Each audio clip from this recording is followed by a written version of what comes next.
Hello everyone, my name is Justin and welcome back to the channel. Today we are using AI tone analyzers and the LLM ChatGPT to generate some opinions and also some feedback on how we should respond to the customer. Hope you enjoy. To give a quick breakdown, what we have in front of us on the screen here is a customer email that's not in the most positive sense. Without reading the whole thing, I'll give you a quick synopsis.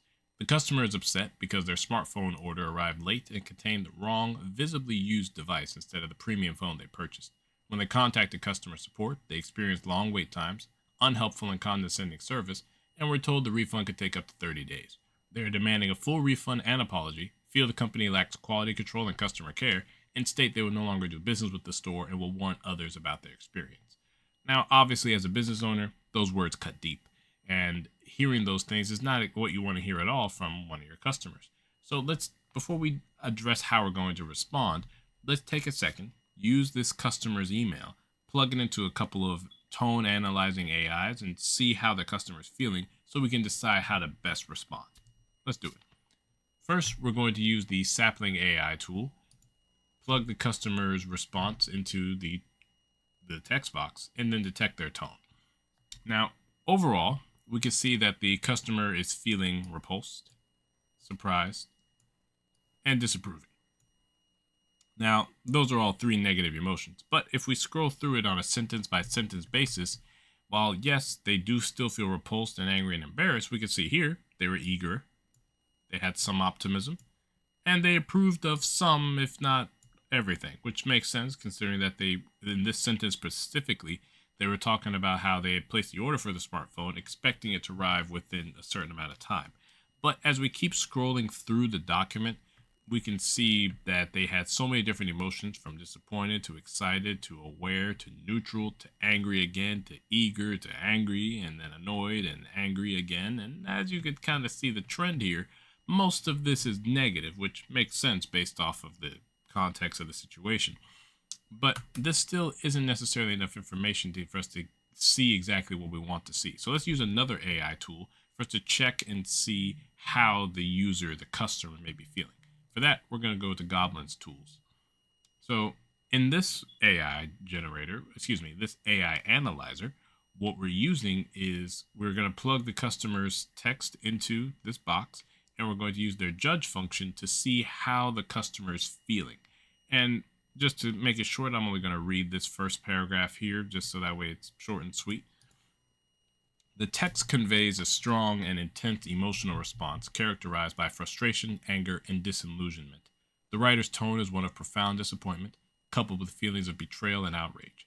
The use of words like utterly disgusted, shocked, furious, appalled, disgusted, and horrible underscores a deep sense of discontentment and moral disdain towards company practices and conduct. Ouch. That's all I have to say about that. That is not how you want to be remembered by any customer. So now let's take a look at this and let's see what's the next thing we can do to analyze this even further.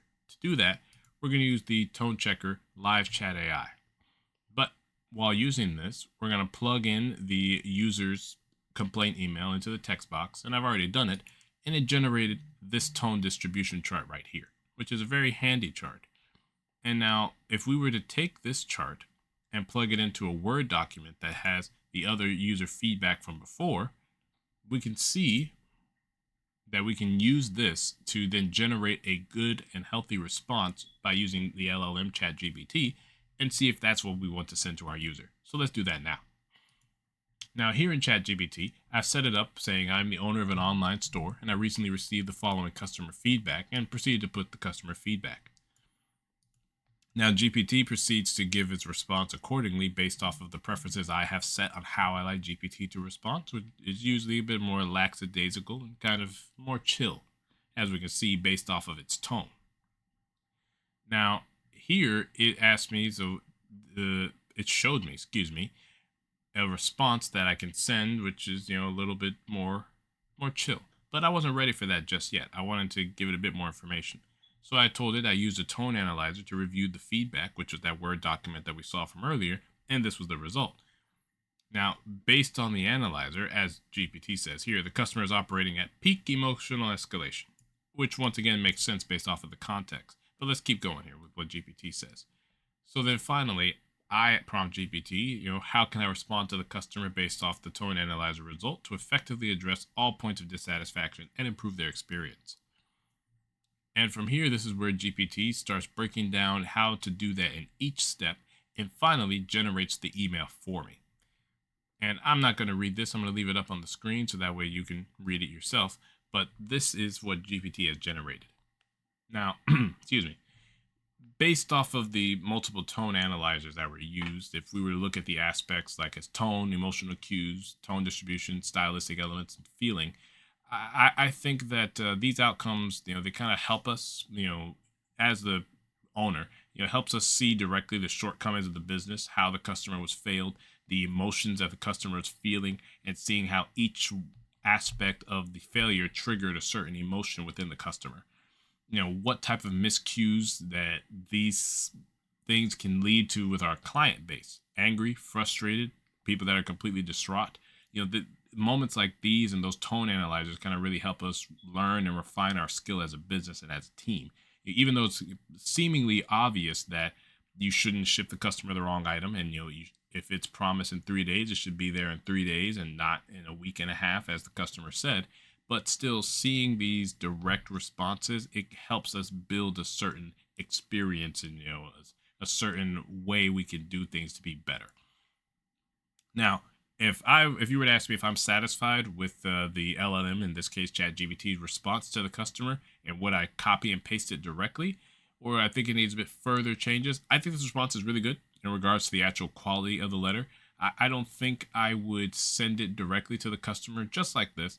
And while it certainly acknowledges all their gripes and how they feel, I think GPT went a little bit overboard with some of the wordings based off of addressing each point. Now, granted, that was in the prompt, but I do think it was a little bit overboard with addressing each prompt individually. I think it could have been a little bit more concise, and just that way it's not as wordy and not as lengthy. Still address each point, but just not as lengthy. That's my opinion. So now, if there were some challenges that firms face when applying advanced text analyzers like this, I think they'd have many challenges when dealing with these, because there are certain niche cases that even if you give the AI full context, it can't really relate to it in the same way a human can.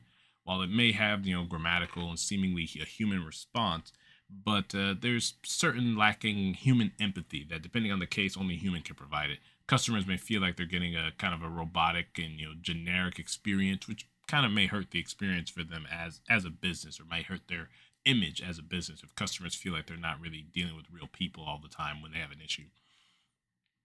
Now, I think there are plenty of opportunities for firms to use this, like a basic introduction system to questions, or for answering simple queries, maybe even for handling basic operations like a travel agency, booking an appointment at a physician's office or something. But I think for anything that's real complex, things that are a little bit deeper, it might be better for them to get transferred to a real human. But for anything basic operations, whether that's just a question or just handling certain rudimentary tasks, I think that a tool like this would help pretty well.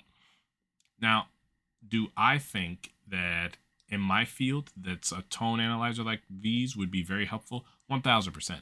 I work in IT, so I think the best way we could probably utilize this tone analyzer would be in our ticketing system.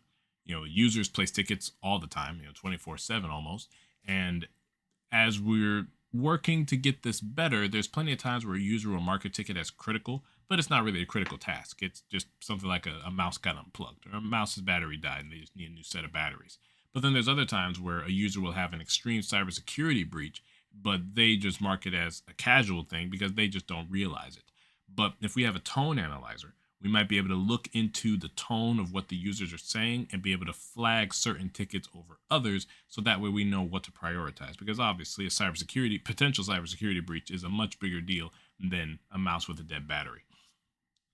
And that's my opinion on that. And just as a IT representative, I think that that's probably the best way we can use this, and that's the best way we can utilize tone analyzers and a lot of just wording analyzers, period. Thank you. Hope you enjoyed the video.